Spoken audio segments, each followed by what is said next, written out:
Three, two, one.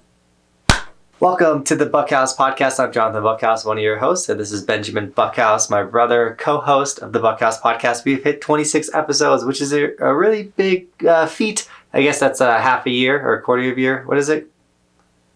It's half a year. There's 52 weeks, so we do a podcast a week. 26, that's half a year of podcasting.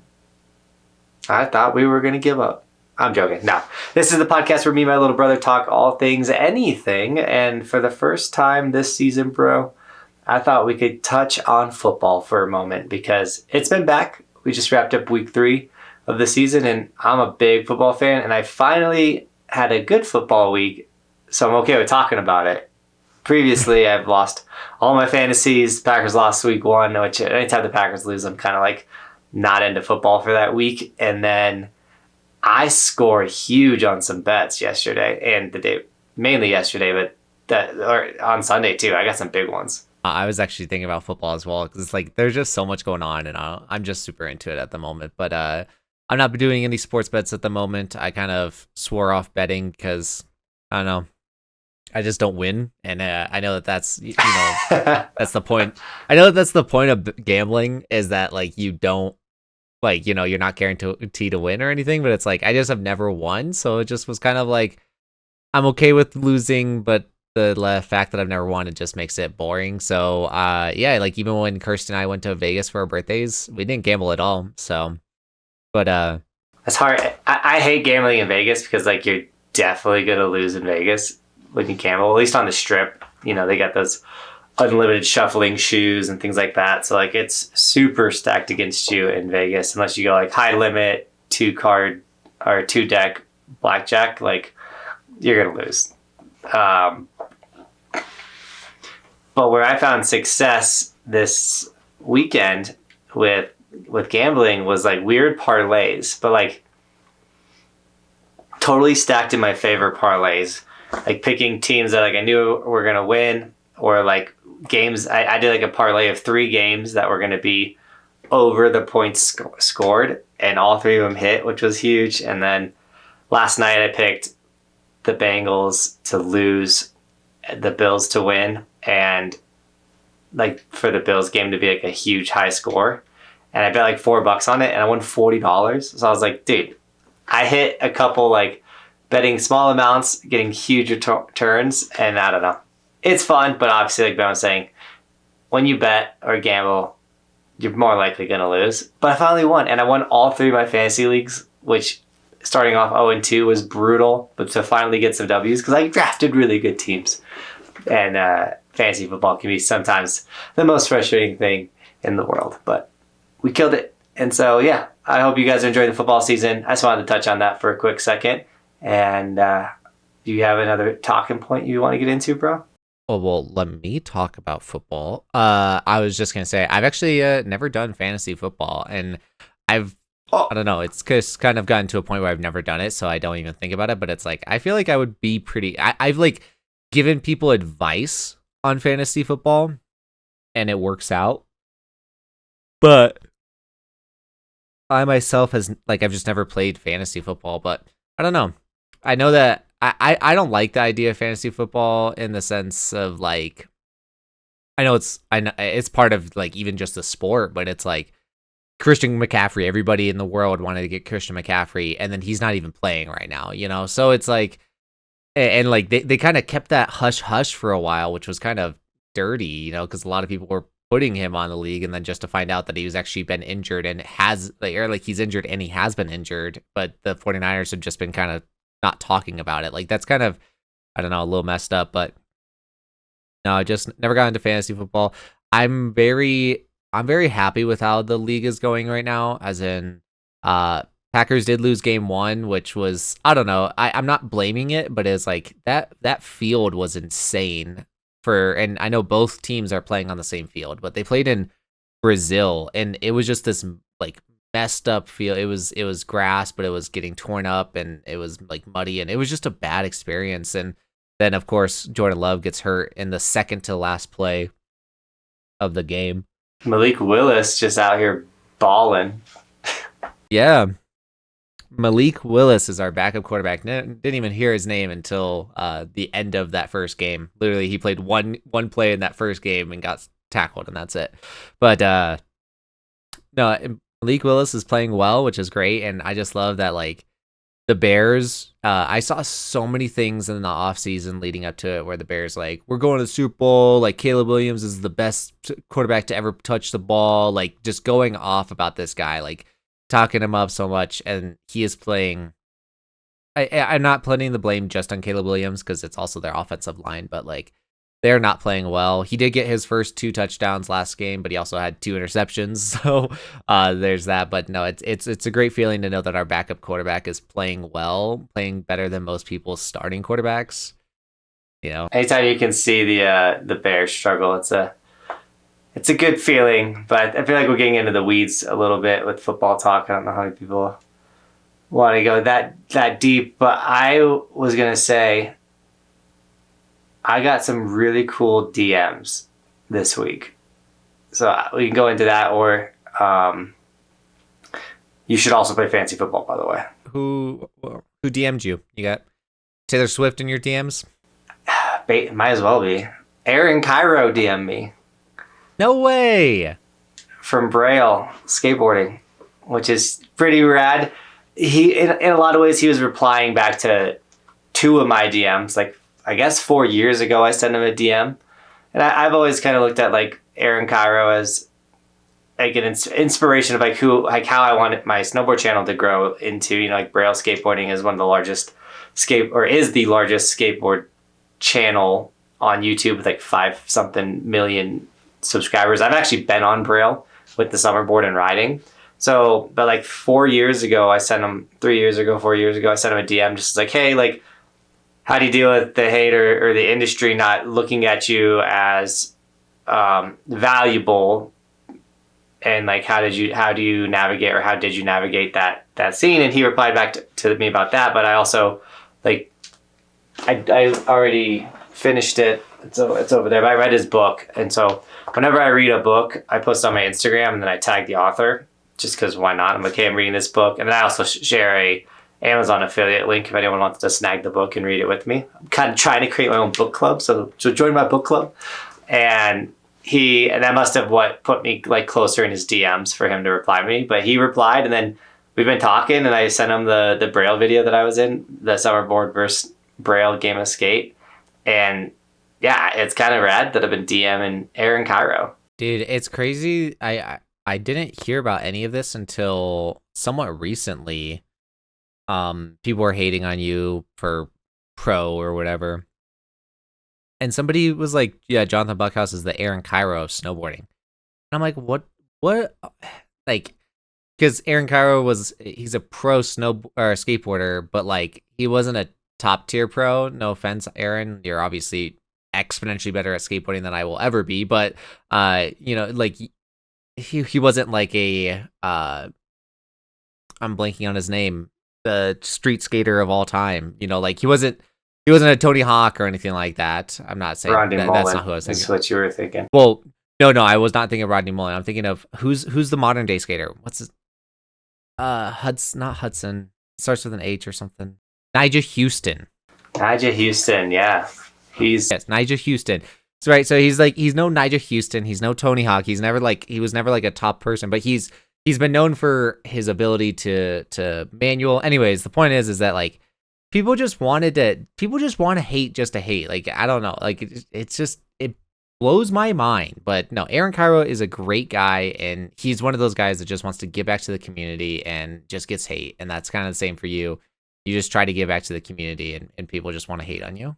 No, totally. And Aaron is going through a current like cancellation, or Braille's in a tough spot for 2 reasons.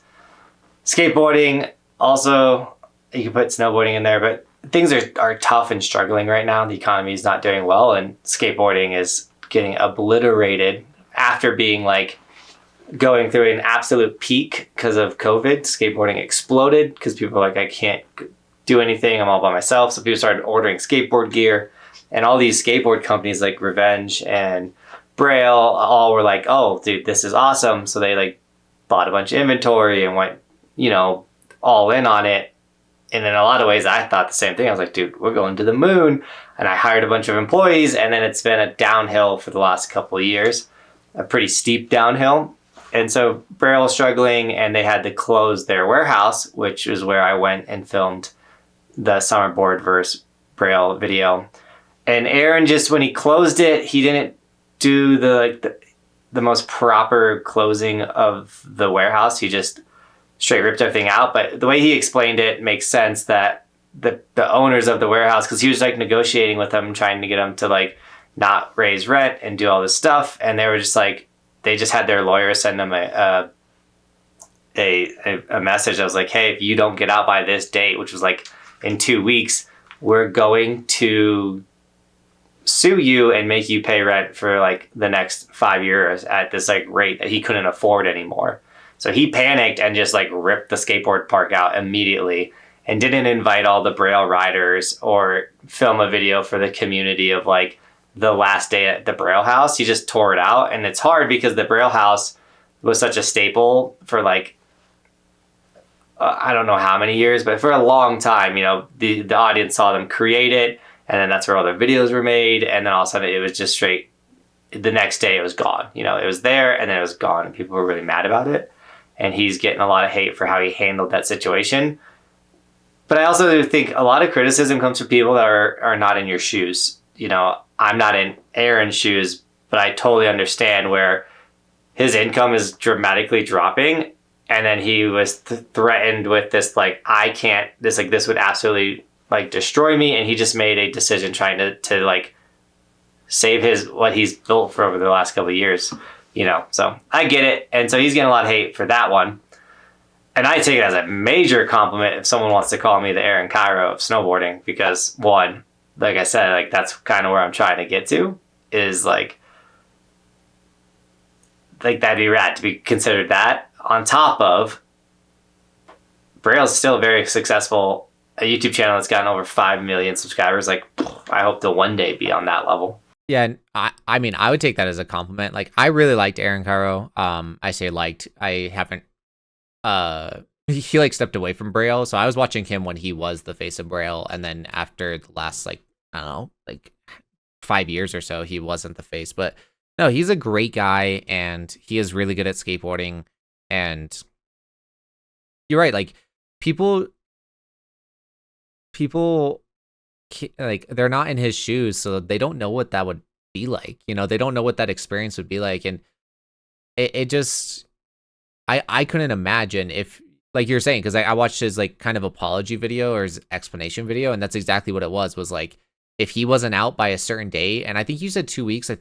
That sounds right, but I also think it might be a little bit less. I think he had like less than 2 weeks, and it was like if you don't if you're not out by this date, they were going to charge him rent for like 5 years. And yeah, that's not reasonable in any way, shape, or form. So yeah, you just like he's in a situation where it's like, what do you do? And that's not a situation that most people have ever been in or will ever be in. So you don't know what the right answer is. And to be honest, I believe in that there's like no absolute correct answer or anything like that. Like I believe that, you know, there can be more correct answers, more wrong answers, stuff like that. And it's like, this answer was clearly more wrong, but for his life, he needed to make sure that got taken care of. So I don't blame him at all. And yeah, people just, I don't know, they just want to hate, and it's bad. When people don't realize when you're in the smoke, it's hard to see clearly.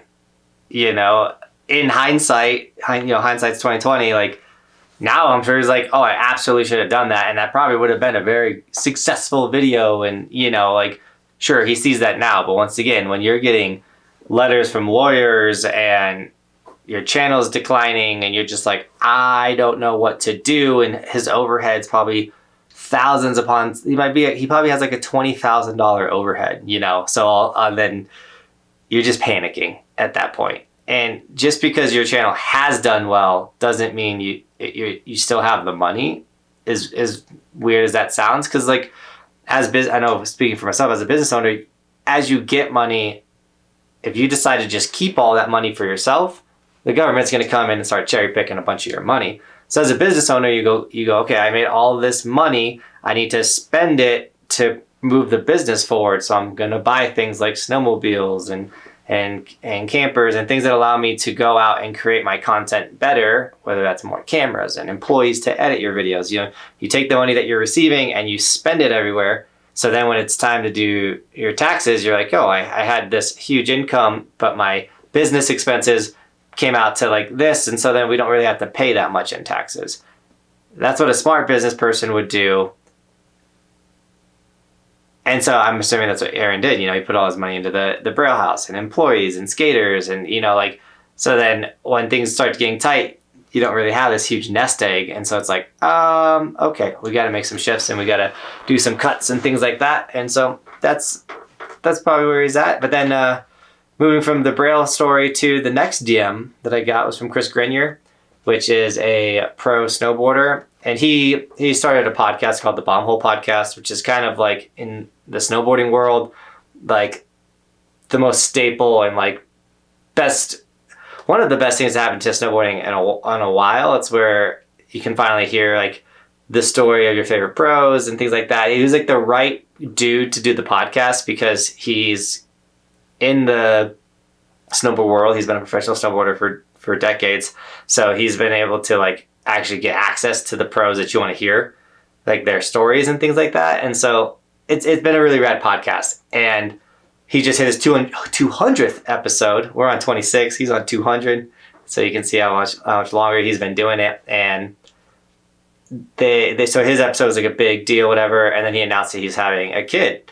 So then I shot him a DM and was just like, yo, dude, congrats. Like, personally, I think being a parent's like the raddest thing ever. You're going to kill it. Like, love being a dad.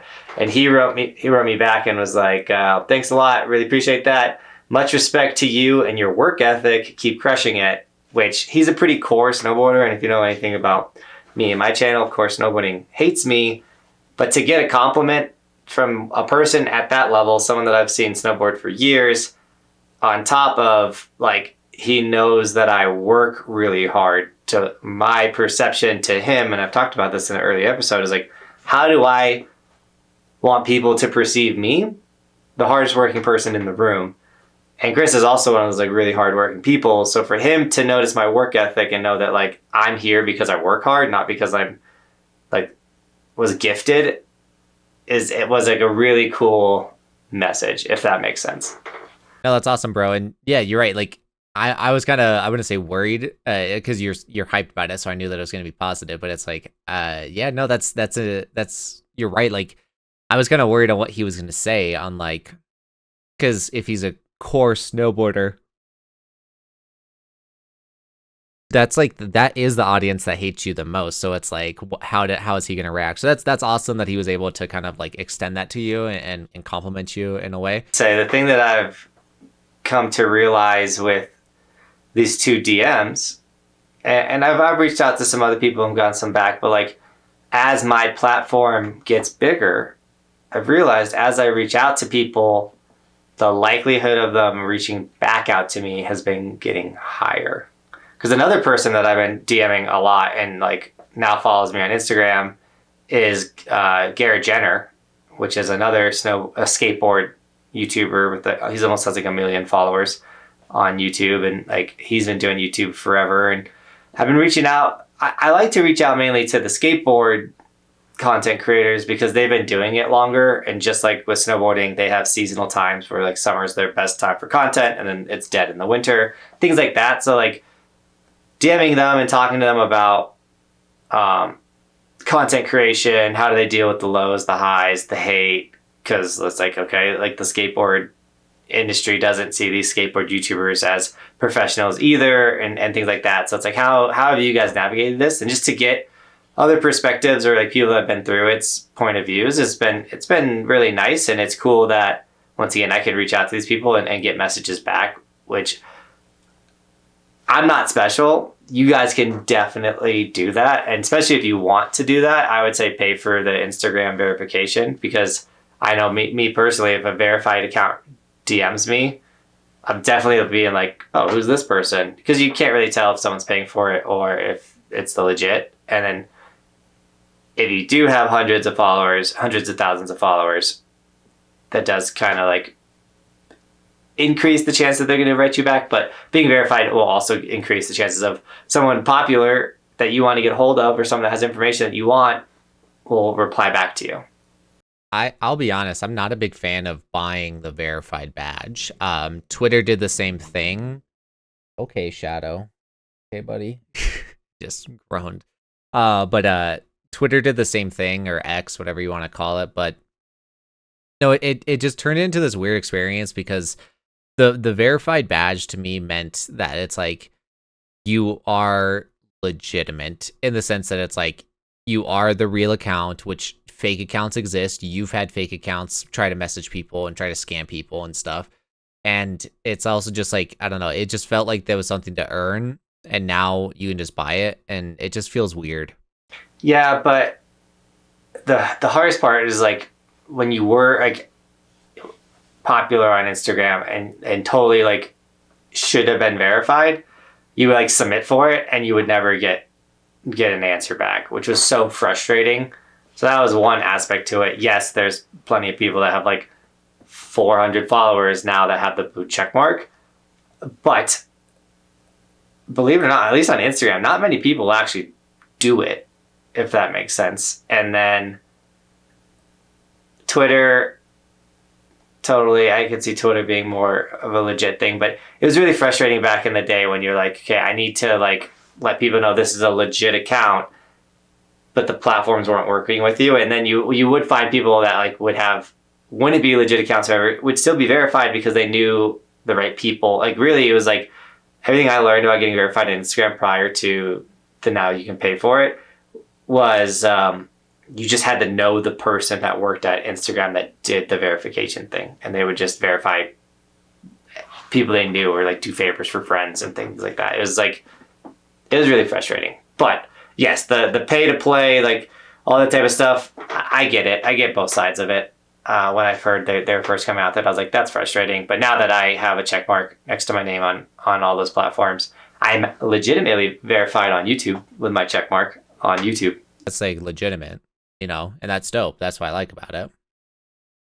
Yeah, on YouTube you can get it after 100,000 subscribers. You can get verified. Yeah, Twitter works like this, and I don't know. It was both kind of like good and bad, but it's an Elon Musk thing, and what it is you pay for essentially like Twitter Premium, like $5 a month or whatever, and you get no ads and yada yada, that type of stuff. But that's like they're now like verified. So when you do that, you get the verified logo next to your name, which I'm like, I would have preferred that you kind of kept these separate. Like the verified logo still be what it is, as in this is a verified account. This is the real person that runs the account. Like this is the real thing. This is the real Johnathan Buckhouse, right? So in my opinion, that would have been like that's like the way it should have stayed. And then for the premium, whatever, like the X Premium, X Plus, whatever you want to call it, like having that its own logo separately, like I think that would have been the better approach. But I will say Twitter's version of this premium is actually kind of cool. So you get no ads, but you also get an ad share on your posts. So if you post a video and it goes like viral, even if you have like 10 followers and you get a viral post, you can get ad revenue from that. So that was like kind of cool that they did that. So essentially, if you're doing it right, if you're playing your cards right, Twitter can pay for its own like subscription and pay you more. So I guess it's kind of cool. But like I said, I don't know, just that verified badge coming from like my generation of like growing up with YouTube, growing up with, Instagram and Facebook, like when it was like starting. Like I remember downloading Instagram for the first time when it first came out and being like, what is this? And stuff like that. So to be in this generation and to see that verified logo and what it represented, and then now it doesn't represent anything, to tell you the truth. It's just kind of fake. I don't know. It just kind of, it's different. It is what it is. I'm not going to hate on change, but I just appreciated knowing when an account was authentic. I'll tell you what, I can't figure out X or Twitter, whatever you want to call it. I post and I can't move the needle. I've gotten like maybe 3 followers in the last month. And then I have been getting some growth on Snapchat. and getting about over 1,000 views per spotlight is what they call them on Snapchat. But trying to grow, I do know that X and Snapchat are two places where I could definitely increase my income. Even Facebook, I've been going directly to. So I had it, and they Instagram had it to where you could, any reel you posted on Instagram would also post on Facebook, and they stopped that. So now you got to go into Facebook and post it, which is really frustrating. But trying to get the Facebook money up, trying to get the Snapchat money, trying to get the X money, just trying to get to all platforms, especially now that we're doing, less of the long form, there is that extra hour in the day to go reach out on these other platforms and try and just expand everywhere. So as we talked about in the last episode with basically each platform you post different content to. In theory, that's the way it should be. Your YouTube audience and your TikTok audience are not the same. Like we said, TikTok likes to push longer form, like longer videos, whereas YouTube's a little bit shorter, and then Instagram's even more different. Like every platform's audience is completely different. And even if you consume content on all the platforms, like when I go on YouTube and look at shorts, those shorts I'm looking at are different than the shorts I see on Instagram and the reels on Instagram, and the reels on Instagram are different than the ones I watch at TikTok. So even if you don't really think about it, or even if you don't know about it, like if you only see it on a subconscious level, like the content you consume on each platform is different, and that will be like the different like lengths and everything like that. So to go to your Snapchat and Twitter, so Snapchat I think is a little bit more up in the air. Like not a lot of people use Snapchat as a social media, so it's kind of like I can't speak to that audience that well, but I do know that like my spotlight is full of a bunch of just random stuff. So I hope that you can figure out Snapchat. Maybe we can discuss that. Maybe I can look more into Snapchat as well. But for Twitter or X, like I know, and it's the same for all of them. Like you just have to spend some time on the platform to understand it, but it's not really a place to post like reels and shorts and stuff like that. It's more of a place to I can't really even explain it, but it's like an informational platform. It's where people share their thoughts. It's a place where it's not actually updates, but more like more rants or more just kind of like sharing your experience, stuff like that. I wonder if I should go through and post all the resort reviews. I have all of them. I wonder if those would do well, because those are opinion based and ranking. I don't want to shoot that idea down because I don't. It could do well. Once again, like people like Twitter's. I don't know how to. I don't feel like people use Twitter as like a search engine. So I don't know. I'd say give it a shot. I know that you can post like full length videos there, so maybe even post the raw like the actual files and everything. I don't know. I hope that you can figure out Twitter. I don't know. So when I use Twitter, it's purely for like my video game side of things, which is like that's where most people like Twitter is a place for video game talk. Like that's where people talk to each other. That's where people talk about what's happening. And that's just the place for it. So I have no idea what snowboarding Twitter looks like. I have no idea what people are looking at on snowboard Twitter or ski Twitter or whatever you want to call it. I don't think it exists, honestly. And that's very much a thing. That's very much a thing. There's certain industries that don't exist on certain platforms. That's just the reality. Like it just doesn't happen. And with skiing and snowboarding being like, it's massive, but it's small, like you gotta, like, not everyone skis and snowboards, especially like there's not every state even has it, so. I just thought of kind of like a sad analogy, and that's like snowboarding and skiing was like the super cool sport, and it still is, right? And that's where that like core group comes from, I guess you could say. But sadly, it's becoming like a club sport, kind of like tennis or stuff like that. Like where kind of preppy people do it. It's like I feel like that's like your audience is either like kind of people that it's like to be honest, like it's an expensive sport, so it's like people that can afford to make a trip up to the mountains and have that nice gear and stay in a hotel and that stuff, right? Like it's either that audience or people that are like the core audience, and it's just kind of funny that that's I know it's very different. Oh, I do think that that's slightly a misconception because if you go to the Midwest, that's where you have the average,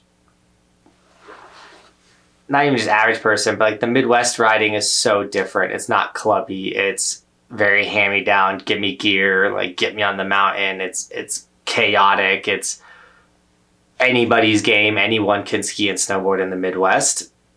And I don't want to say the East Coast is similar, but yes, in Colorado, the West Coast, where you have the bigger, very expensive mountains, like Aspen is very clubby. The average Joe isn't going to Aspen because they can't even afford to stay one night in Aspen because it's $1,000 a night type situation, yet alone a $300 season or day pass, $300 day pass, you know. But there are places like in the Midwest where it's like, oh, it's $20 to go snowboard and you can get a rental for $10. And like, it's, so I think depending on what area you're looking at it. And then there has been more programs now that are coming out to help inner city kids, people with less fortunate start shredding. And I think that's really cool as well. But I do get what you're saying though. It kind of how it could look very clubby or very for the lame aspect. And then as the issue is the resorts are being taken over by people that ski and not people that are like skiers. So then my theory is why the sport's changing and getting this different look to it is you have these people that go to college to get a resort management degree or something like that. And then they go and hit the job market and they look at the landscape and they're like, oh, Breckenridge needs a new CEO. You know, obviously it's not that high. It's like some other level of management. And they're like, I can ski, so I'm going to apply for this job. But they're not skiers. They're not snowboarders. They just can do it. So then they show up to Breckenridge to run the safety regulation department, whatever. You know, I'm basically talking to my butt at this point. And they look at the landscape and they go, well, this terrain park thing that we put $10 million into every year definitely isn't bringing us any revenue. It's super dangerous. It's costing us way too much money. Let's cut that budget in half. And they don't realize that that $10 million park that they were putting into was the culture of the ski resort, thus completely changing the landscape and who's actually showing up to the resort because all the core local community and the kids that would travel from all around the world to ride this insane number 3 park in the world. And now it's not even in the top 20. They're like, well, I'm not going to Breck anymore. Their park sucks. And does that make sense? And it's all made from a decision from somebody that can ski, not someone that like was a skier, not someone that was a snowboarder. But that's happening to not just from the train park, but it's happening to choices on should we open this terrain anymore or just across the whole landscape. No, that makes sense. I do just want to say you're right. My comment earlier about the club side of skiing and snowboarding, it is kind of like my perspective of it. That's awesome to know that like the Midwest is kind of the opposite, and that there are other places like that, and that people are creating programs to help the sport be more accessible. So that's awesome to hear. Being in Colorado and like the main ski resorts I go to are like Keystone and Breckenridge. Never been to Aspen, but you know like kind of the nicer side of things. I've been to Vail and Beaver Creek. Like those are more club style, like kind of nice places. So that's awesome to know that there's other places out there. And even in Colorado, you know, like Monarch Mountain and things like that. You know, I guess you could throw like Loveland into that and A Basin. But no, it's awesome to know that there's other alternatives that are still appreciated in that lesser community. So that's awesome. But no, I do see that being a problem, and I don't know. I'm a college hater. I think we've touched on that before, but it's like just because you have a degree doesn't mean that you can like effectively do the job, and that's kind of what you're saying is like, yeah, they're making the the shareholders happy because they're saving money in these places and stuff, but it's like you're really hurting the community. But at the end of the day, they don't. If we're being honest, this is why a lot of people don't like corporate companies. They don't care about the community. They just care about their deadlines, and they care Who's about spending the making money. most money? Exactly. So it's like to them, getting rid of a park does alleviates a couple things. It alleviates some budget, but also alleviates liability issues where people are getting hurt on the mountain and things like that, right? So to them, it's a win-win, but to the community, it really sucks. And I know that you feel that way, especially with like Keystone, because Keystone used to literally light rails Best park on in the fire. world, dude. And yeah. I do think something that could be really fun this year, bro. And you don't have to get a season pass or anything. We could figure out a way to make this happen. But on this podcast channel, it could be really cool to go make a vlog this year snowboarding somewhere and not post it on my channel, but post it here.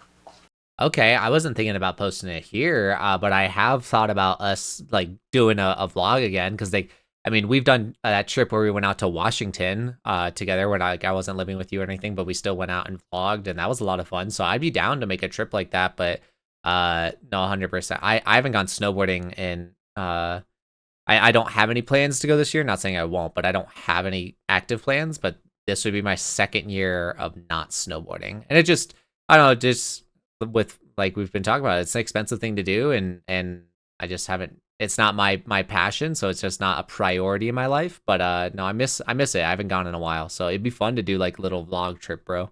You'll have to get your snowboard back from Tyler. I could probably set Tyler up with a setup this year, but we could go somewhere like Hoedown Hill or something where I got like the inn. I can get like unlimited passes and things like that, and so it's like that's in Windsor, Colorado. It's like in the Front Range area. Or we can go somewhere up here, but whatever. I just think it'd be really fun to like go out, make a vlog. Even if we did Hoedown Hill, Kirsty could come, and then we could bring the kids, and you could share with your niece and nephew. And I don't know, it could be a really fun little video. And then we could hype it up on my channel and tell people to come watch it over here and get more podcast subscribers. Which have we hit 200 yet? I know we're close. We are 8 away from 200. We are right there. We're like literally on the cusp of it. So no, that's exciting. I would love to do that though, bro. I would love to do a vlog and I would love to snowboard with Roman. Like you said, like I want to do that. It's so funny that you mentioned that because I kid you not, dude. I was just thinking yesterday. You're like you got a crazy busy life and stuff, so it's all over the place. But it's like I was just thinking. Actually, I think it was on Sunday of just FaceTiming you and being like, hey, can I talk to Roman? And just like talk to Roman.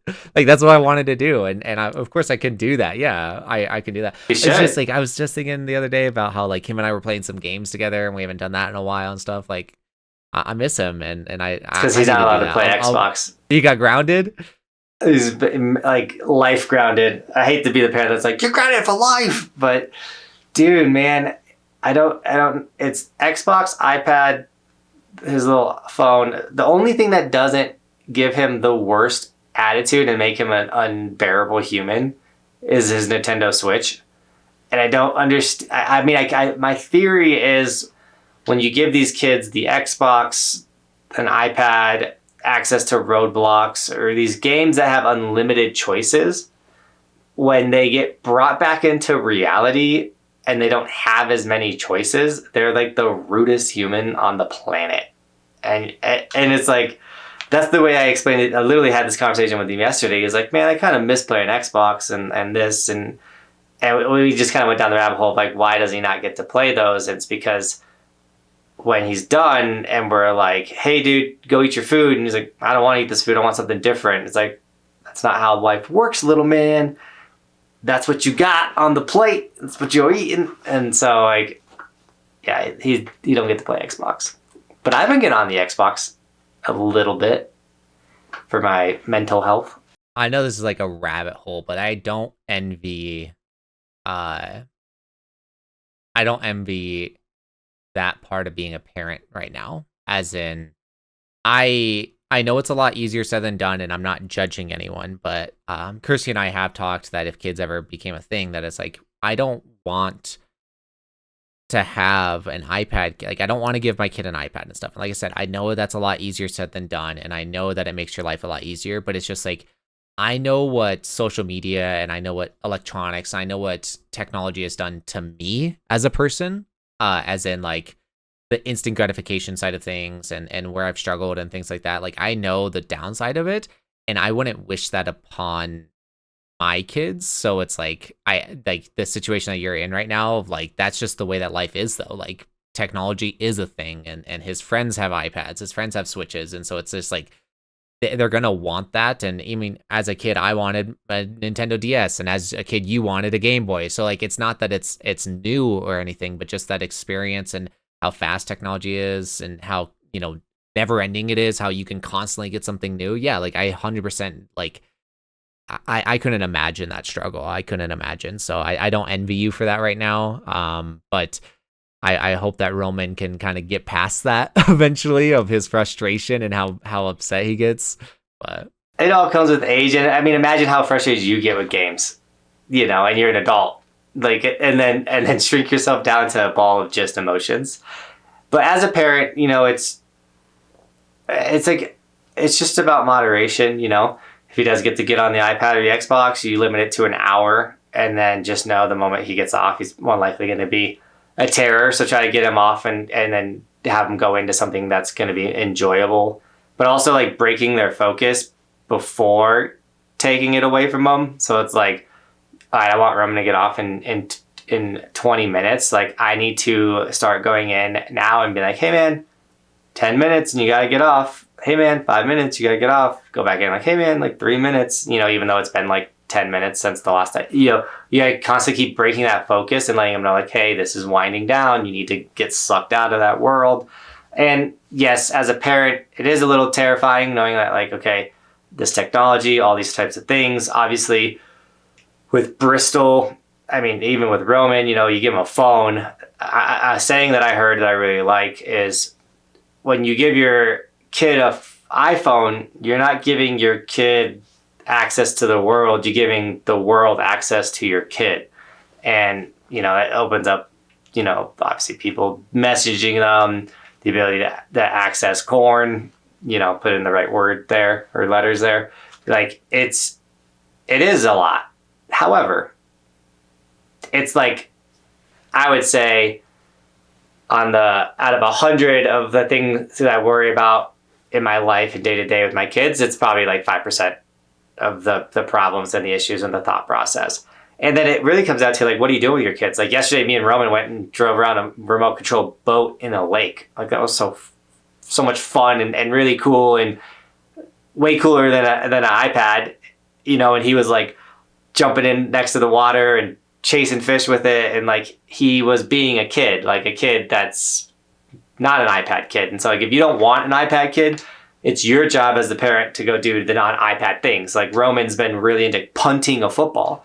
So we're going to the park at least 3 days a week and punting. And he filmed a whole punt video that I'm teaching him how to edit, and teaching Roman how to edit videos now.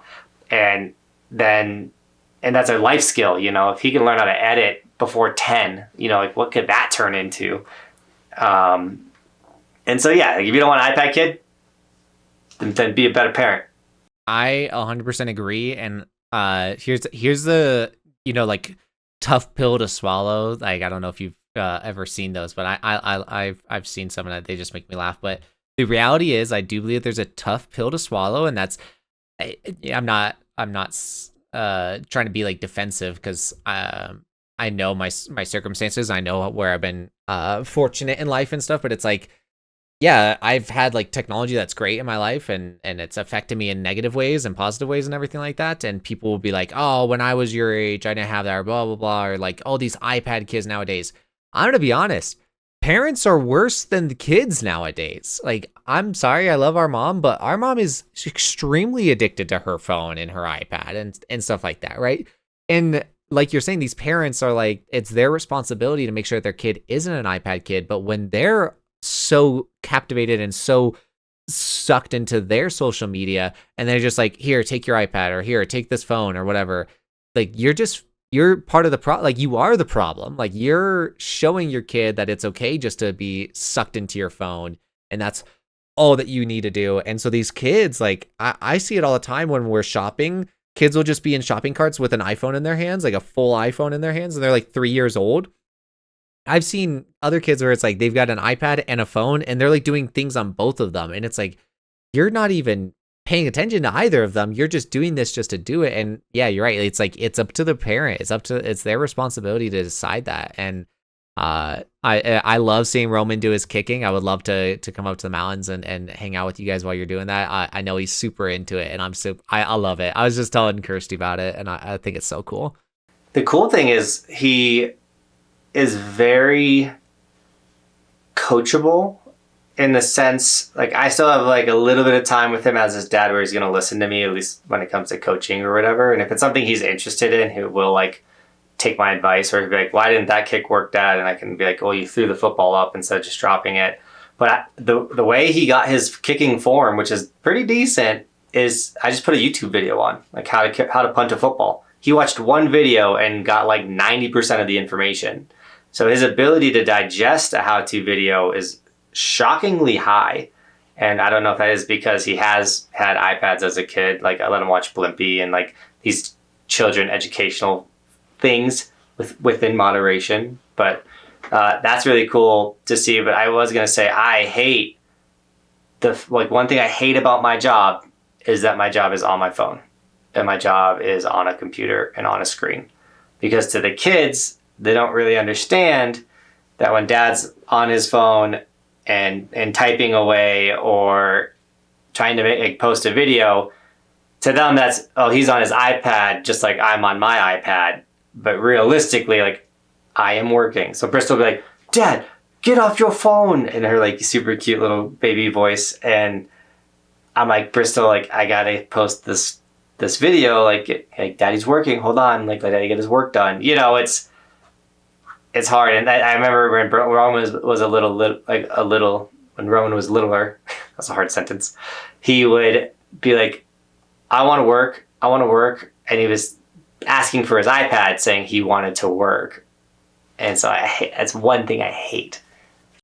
No, I've said it before and I do mean it. Of like, if I wasn't posting to social media, if I wasn't, doing that stuff, sure, it's not my job quite yet. Ideally, it will be, and soon. But it's, that's work to me as well, as posting and doing that stuff. But if I wasn't doing that, I would prefer to have a flip phone right now, and I genuinely mean that. And I know that my smartphone can bring great technology. The camera's amazing, and being able to FaceTime somebody that's across the world is amazing, and just the communication aspect and the research aspect of somebody. If you're hearing stuff, I was doing it a lot during like the debates and stuff where it's like, I don't know about that. I would like look stuff up. So the power that it brings is amazing, but just it's such a toxic thing. I would love to have just a flip phone. Like I genuinely would. I would just do that. But no, they're coming out with dumber iPhones, like things that run like a dumber version of the Apple software. Like, you're not the only one that struggles with the discipline aspect of the phone, so like, be ready. And I get what you're saying. Like, so she said you really grew up with it. I didn't get an iPhone till I was 22 or something. You had one. How old were you when you got an iPhone? Dad gave Sarah and I our iPhone 4s when I was, I want to say it was like the tail end of my freshman year. And really what it was I had Sarah's old slide phone. I don't know if that's technically what you called it. I'll try to have a picture up on the screen for everybody.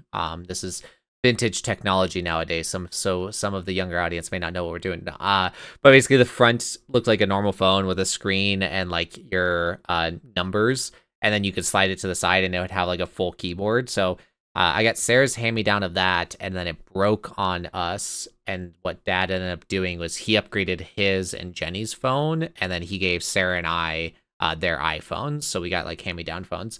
But to be fair, even then, I had my cell phone and then I had an iPod. So I still kind of like had that like that same almost experience. I just needed a Wi-Fi, you know? Yeah. So it's hard. Like I remember I got the first iPod Touch. What was that, like 2005 or something? But all you could do on it was like swipe through your albums. Like that was it. You could pick your music and swipe through your albums, and then it didn't even have a camera on it, things like that. So I've been blessed in the sense of like I've been able to use social media as a tool to create, literally my career, but also it wasn't, the Xbox was what dominated my childhood and the ability to play video games and grind out games and things like that. And it wasn't so much like, oh man, I got sucked into like to do YouTube, you'd have to get on the computer and go to the website and search it. And then you're hogging the family computer for, like you couldn't be on it for too many hours. You could watch like a couple of videos and then you go play Xbox, things like that. I don't even think YouTube was on the Xbox when I was playing Xbox. No, it wasn't. No, but I do just want to say this one thing though, going backwards a second. I was telling Kirsty, I was like, I think I've got a theory on why Roman wants to be a kicker, and you'd be the one to ask about it. I was saying, I think it's because you would wear that Mason Crosby jersey, bro. Number 2 jersey. The Crosby jersey? Mason Crosby was the kicker for the Packers, for anyone that doesn't know. He was the kicker for, I want to say it was 16 or was it 18? I can't remember which one, but he was the kicker for like 18 years. He's the number one scorer. He has the most points out of any Green Bay Packer.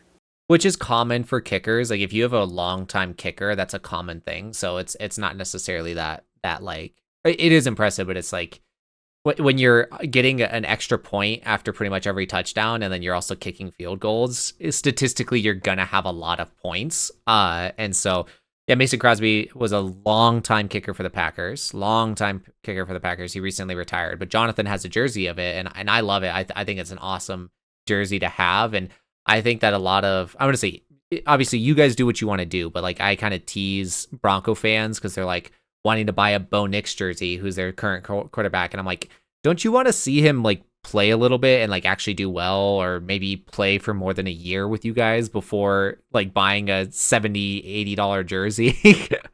Buying a jersey they're like 120, dude. Jerseys are up there now, at least like an authentic real one. Did I tell you the Buckhouse story about the jerseys? Don't know. On TikTok I got recommended like a knockoff jersey, like make a custom knockoff jersey thing from like China or somewhere, or Shein, I don't know, some sweatshop. And I was like, oh, I'm gonna like surprise Bobby with the raddest gift. I'm gonna get her a Buckhouse jersey and me a Buckhouse jersey. But when I was making mine, I typed Buckhouse and not Buckhouse. So Bobby got a Buckhouse jersey and I got a stupid Buckhouse jersey. How frustrating is that? Because I wanted to take a cute photo of it saying like Buckhouse. But no, mine says Buckhouse. But it's going to work out because I got it in a medium, which turns out to be a triple XL. Like it's so big. And then I lost a lot of weight. So like it's like massive on me.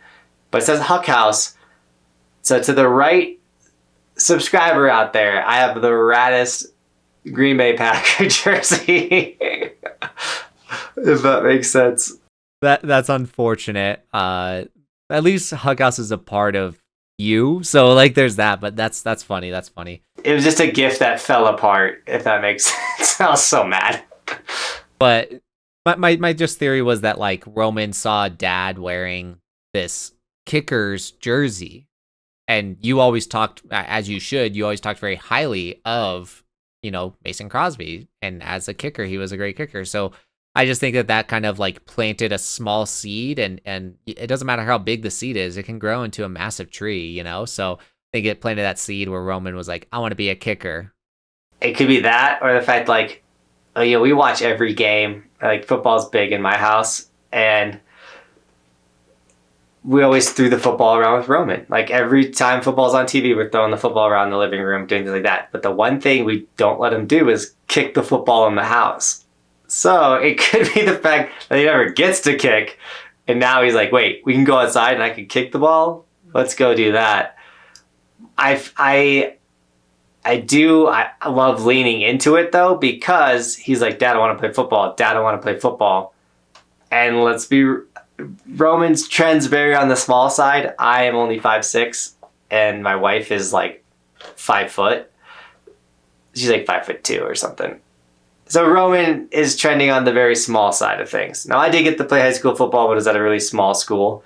And so up here in Summit County, Roman does have good chances to play on the high school team up here.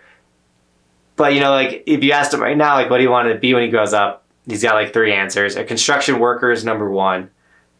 Pro snowboarder is number 2. And now a professional football player. But he wants to be a professional football player that throws and kicks the ball. And so my thought process is, like, let's train him up to kick. Like, let's get him being really good kicking. Worst case scenario, he's definitely going to play high school football as the kicker, Not a bad spot to be in.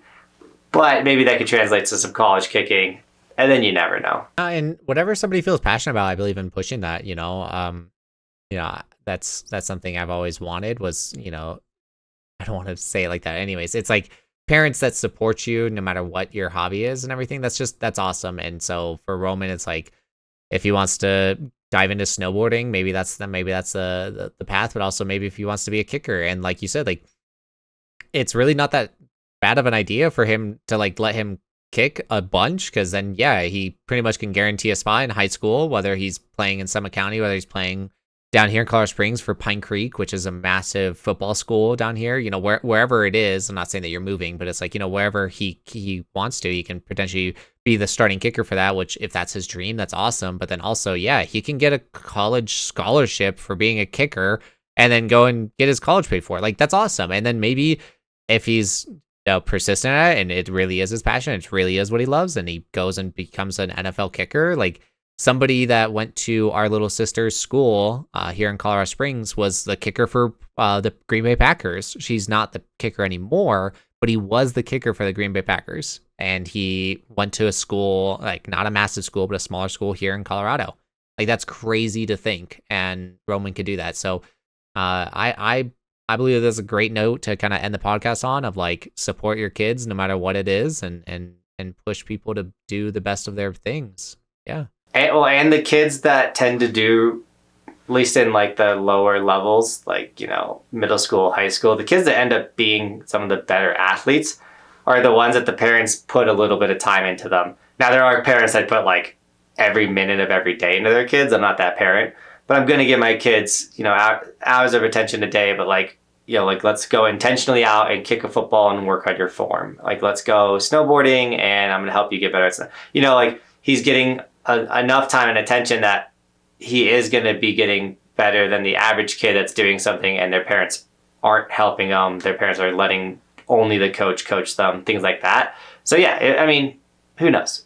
Whatever that kid wants to do, I'm fully supportive of it. I do not expect him to be a pro snowboarder. I have a lot of stuff on my own plate to support my family and do that type of stuff. So I'm not the type of parent that's like, the typical football dad that's like, you're going to kick 100 balls today and that's what we're going to do forever. Like, I'm not that dude. But yeah, it's time to wrap the podcast up. I hope you guys enjoyed this episode. We were a little everywhere, but at the same time, talked a little bit about snowboarding. We have been filming these super early in the morning because of Ben's new job. So any yawns, brain farts, or mistakes are due to the timing of this. But we are still making them. 26 episodes of the Buckhouse podcast. Pretty impressive, bro. Indeed. Well, thank you guys for watching. Thank you guys for listening. Thank you guys for commenting. Thank you guys for being part of the conversation. And thank you guys for subscribing. Episode 26 in the books. We will be back next week with episode 27. Thank you guys for being here. Peace. Peace.